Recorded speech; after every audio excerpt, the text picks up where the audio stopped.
여러분은 증인이라는 말을 들으면 어떤 단어가 가장 먼저 떠오르시나요? 아마도 엄숙한 법정이나 무거운 책임감이 생각나실 겁니다. 성령 강림 이후 우리는 우리의 일상 속에서 성령의 9가지 열매를 자연스럽게 맺을 수 있게 되었습니다.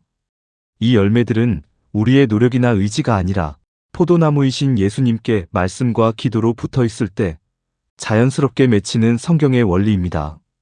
그런데 성령님의 인도하심을 따라 우리 삶에 맺히는 이 열매들의 궁극적인 목표가 있습니다. 그것이 바로 오늘 함께 나눌 증인의 삶입니다.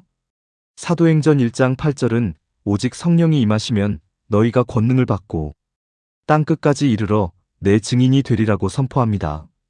성령이 임하시면 연약하고 평범한 우리가 놀라운 능력을 받게 되고 전 세계로 나가 자동적이고 필연적으로 예수님의 증인이 된다는 놀라운 예언이자 약속입니다.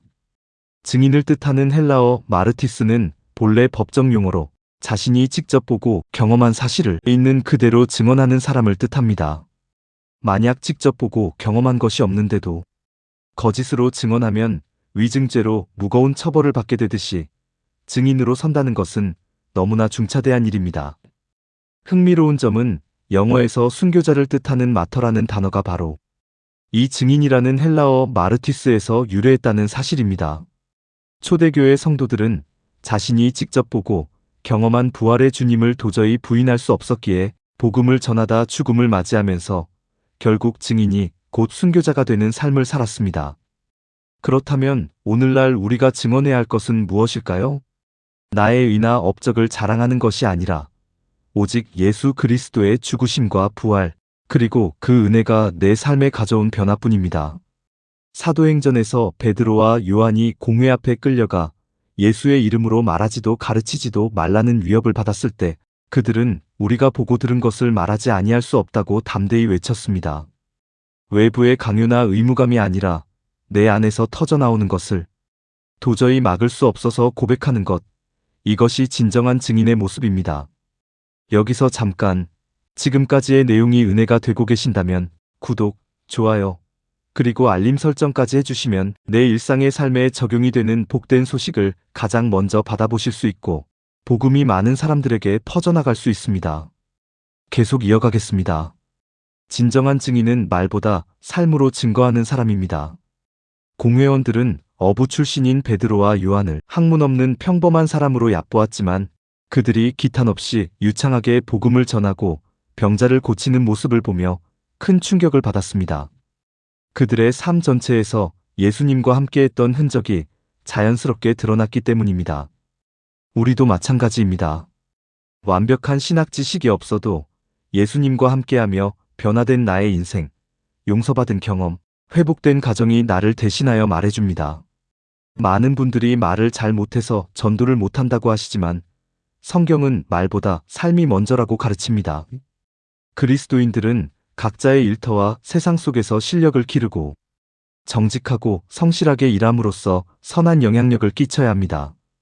말로만 믿으라고 외치면서 가정이나 직장에서 불성실하고 불법을 행한다면 그것은 순서가 잘못된 것입니다.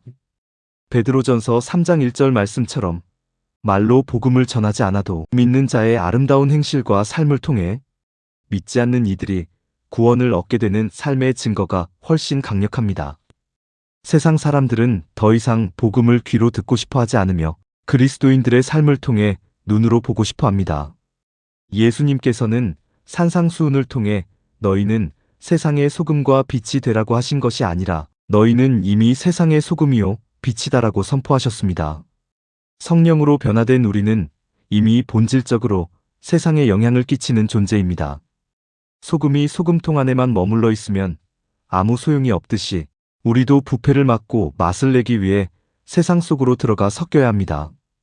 또한 내 안에 계신 세상의 빛이신 예수님 덕분에 우리는 존재 자체로 어둠을 밝히는 빛이 되었습니다. 이 빛을 사람 앞에 비추어 그들이 우리의 착한 행실을 보고 하늘에 계신 아버지께 영광을 돌리게 하는 것이 증인의 궁극적인 목적입니다. 매일 새벽 아무도 보지 않는 지하철역 구석구석을 정성껏 청소하며 하나님이 보고 계신다고 고백했던 한 환경미화원의 삶처럼 일상의 숨은 자리에서 묵묵히 빛을 발하는 것이 가장 강력한 증거입니다. 하지만 솔직히 우리의 연약한 인간적인 능력으로는 이러한 사명을 온전히 감당하기 불가능합니다. 예수님이 잡히시던 밤 모두 도망치고 주님을 부인했던 비겁한 제자들이 오순절 성령 강림 이후 목숨을 걸고 증인의 삶을 살 수 있었던 비결은 오직 성령이 주신 능력, 즉 뒤나미스가 임했기 때문입니다. 하나님의 일은 인간의 힘과 능으로 되지 않고 오직 여호와의 영, 성령으로만 가능합니다. 내 힘으로 증인의 삶을 살려고 하면 자신감이 없어지고 무기력에 빠지지만 나 자신을 성령께 내어드리고 그 능력에 순종할 때 성령께서 우리를 통해 일하십니다. 말이 아니라 우리의 일상적인 삶 속에서 예수 그리스도 한 분만을 온전히 드러내며 성령님이 주시는 능력으로 빛과 소금의 사명을 온전히 감당하는 여러분이 되시기를 바랍니다. 다음 시간에도 우리의 평범한 일상의 삶에 반드시 적용해야 할 은혜의 말씀으로 찾아뵙겠습니다. 샬롬.